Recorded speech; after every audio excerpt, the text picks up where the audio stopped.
Cute लगती मुझे रोशी तो पहले दिन से ना, उसकी मुस्कुराहट, वो जिस तरह अपने कैरेक्टर में रही है वो बच्ची, मतलब जहाँ तक वो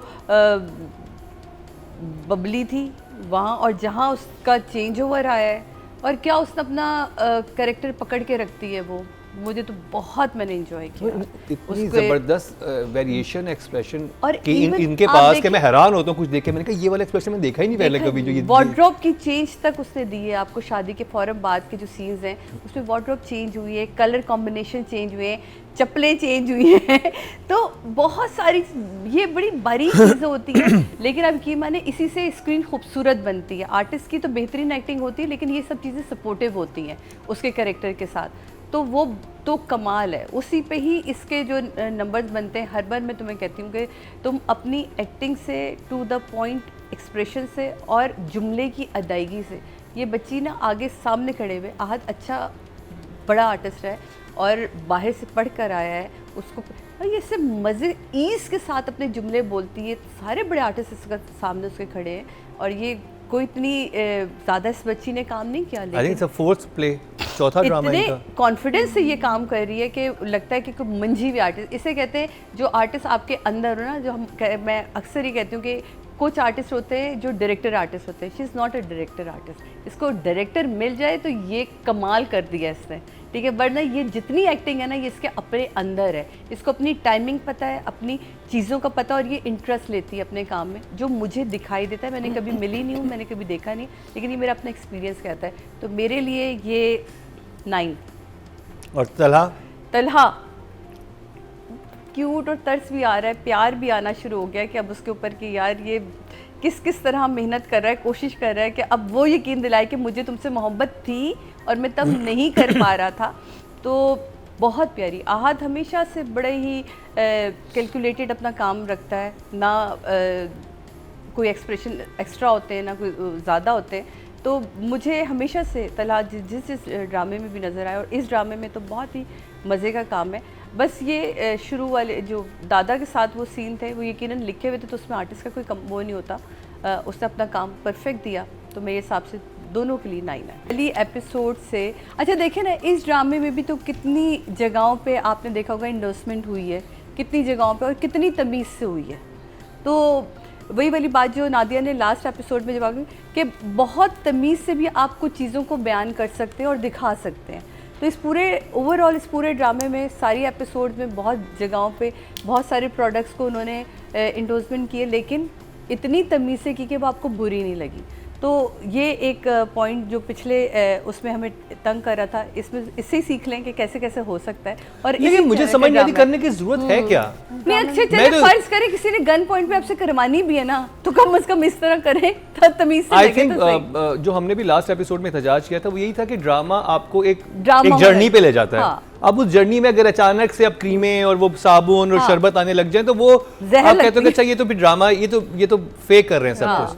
तो वो एक बहरहाल अपनी जगह ड्रामे की जो ये वाली एपिसोड थी ना, ये बज़ाहिर तो इस एपिसोड्स में ड्रामा आगे कहीं नहीं गया, लेकिन रुका हुआ भी ड्रामा ना आपको बहुत चीज़ें खोल के चला गया। तो मुझे इस हवाले से अगर ओवरऑल मैं मीम से मोहब्बत को देखती हूँ, सिवाय वो सीन उनमें मैं नहीं थी, काश मैं होती तो मैं आप लोगों से ज़रूर ये करती डिस्कस। इतने ज़्यादा एक्स्ट्रास की क्या ज़रूरत थी शादी में। आई एम सॉरी मैं उन एपिसोड में नहीं थी, लेकिन अभी ये मेरा सवाल था अंदर दिल में छुपा हुआ, तो मैंने कहा पूछूं कि वो इतने सारे हर टेबल पे कोई 8-8 10-10 लोग मुसलसल बैठे हुए जब वो शादी हो रही होती है दानिया मीर की, तो वो इतने एक्स्ट्रास की ज़रूरत नहीं थी। टू मच सीन थे वहाँ। और उसके बाद जब दादा की ओवर एक्टिंग मुझे वो समझ नहीं आई थी कि वाई।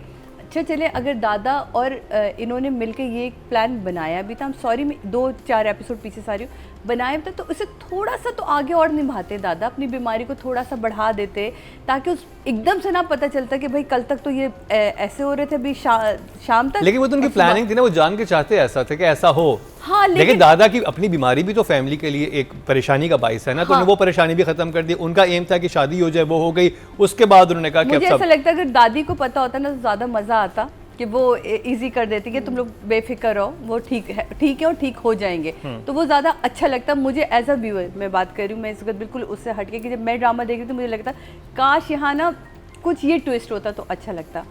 इन एपिसोड्स में जब हम आते हैं, आसिफ रज़ा मीर का दानिया से बात करना, समझाना मुझे बड़ा अच्छा लगा।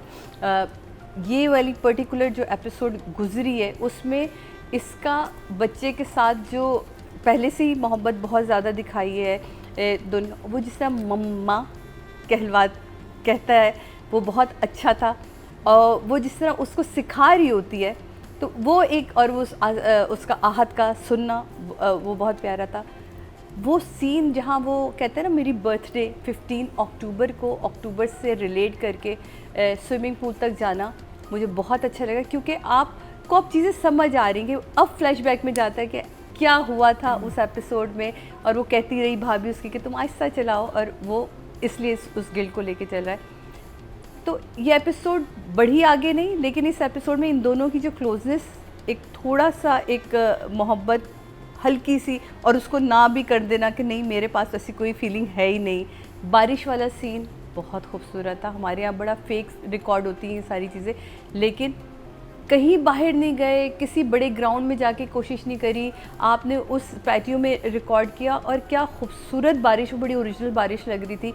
और उससे पहले बारिश का जो ग्रेंजर बनाया ना, एक होता है किसी भी सीन का बिल्डअप बनाना, वो एक रात पहले से बिल्डअप बना। जब वो स्विमिंग पूल पे बैठा था तो बिजलियाँ कड़क रही होती हैं, आप देखें वो बिजली के बाकायदा उन्होंने दिखाई, लाइटनिंग भी। तो वो जो बिल्डअप बनाया और बारिश सुबह हुई है, तो बड़ा मुझे टेक्निकली राइटिंग के हवाले से भी ये एपिसोड बहुत कमाल लगी। तो मेरे लिए ये ड्रामा हमेशा से 2 थम्स अप। बहुत अच्छी लग रही है, ऐसा नहीं है कि क्योंकि इसको भी आप लाइट हार्टेड उसमें रखें ना, रमज़ान के हवाले से शुरू हुआ था ये ड्रामा। नहीं तो ये तो पहले का चल रहा है, लेकिन इसमें उन्होंने एक लाइट मूड रखा है, मतलब वो नहीं रखा कि बहुत कुछ सीरियस हो और कत्लो गारत मच रही हो और पता नहीं क्या। तो वो एक मूड मेंटेन रहा पूरे ड्रामे में। मुझे सबकी वार्डरोब बहुत पसंद है। मुझे वो घर जो हमने सुन मेरे दिल में भी देखा दुबई की सूरत में, लेकिन जो यहाँ हमारी हीरोइन का घर दिखाया जा रहा है, वो घर इतना पौधे वाला, मुझे इतना पसंद है वो घर।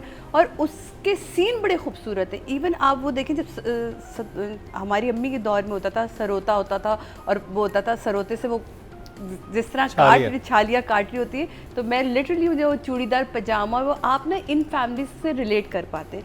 हम हिंदुस्तानी फैमिलीज ज़रूर रिलेट कर पाते हैं कि अच्छा यार हमारी नानियाँ या दादियाँ या इवन मेरी वालदा तक सरोता यूज़ होता रहा है, और हमारे यहाँ पानदान था। मेरी दादी यूज़ करती थी पानदान भी, सरोता भी मेरे घर में था। तो और साबित वाली छालियाँ आती थी और वो कट के रखी जाती थी, वो अलग हॉबी होती थी। और वो अम्मी अलग से कुछ भून के रखती थी और कुछ वैसे रखती थी, बच्चों के लिए भुनी हुई होती थी ताकि हमें कच्ची ना खाएं। तो ये आपको चीज़ों में ना आपको क्या झालिया गुट का स्पेशल चल रहा है ना? क्या हो रहा है? नहीं बैन है। आपको ना पीछे लेके चले जाते हैं कि आप अपने बचपन में चले जाते हैं इन सारी चीज़ों को देखते हुए। तो मुझे इस हवाले से ये ड्रामा हमेशा से बड़ा अट्रैक्टिव लगा। साड़ियाँ सबके वार्डरोब जो मैंने पहले जिक्र किया, दादी का, सास का, जो उसकी माँ साड़ी पहनती कितनी खूबसूरत लगती है।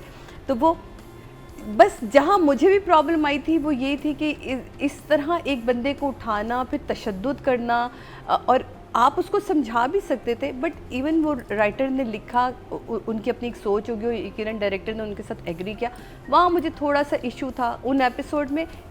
वो क्योंकि उसमें मैं थी नहीं, इसलिए मैं अब उस पर बात नहीं कर सकती।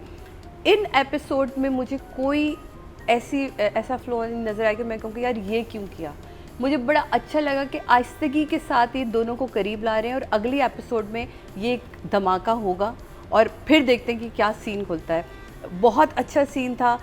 वो हर चीज़ में उसे पता है कि बच्चा इसका वीक पॉइंट है, तो वो बच्चे को लेके चलता है कि अच्छा जी हम डिनर पे जाएंगे, हम तुम्हें यूनिवर्सिटी से वापसी पे पिक करेंगे, इसको मैं स्कूल से पिक करूँगा। तो वो फ़ौरन बच्चे को इशारा करता है, तो वो फिर उसे मना लेता है। तो ये छोटी छोटी सी चीज़ें, फिर वहीं रेस्टोरेंट में जाना, अच्छा तो ये वही जगह है, याद आया जहाँ तुमने मेरी तस्वीर खींची थी, तस्वीर तो होगी, वो तस्वीर तक आना, ये यानी कि पुरानी बातों से नई बातों को जोड़ के रिश्ते को मजबूत करना मुझे बड़ा अच्छा लगा इसमें। तो मेरे हिसाब से राइटर के लिए इसमें है 8 और डायरेक्टर के लिए है 9, क्योंकि मुझे लाइटिंग बहुत अच्छी लगी। अब बारिश वाला सीन, मैं यहाँ पे एक बात कहता चलूँ कि मुझे जो एक चीज़ थोड़ा सा प्रॉब्लम लगा, जो मुझे लगता था कि वो बड़ी अच्छी बात उन्होंने शुरू की थी, एक इनिशिएटिव बहुत अच्छा था कि वो साइबर क्राइम सेल वाला वो लेके आए थे। ये ड्रामा इतना काश हो पॉपुलर जाता। है, यंगस्टर्स में पॉपुलर है, लड़के लड़कियां देख रहे हैं, और हमारे यहाँ पाकिस्तान में बहुत सारी लड़कियां जो ब्लैकमेलिंग का शिकार हैं।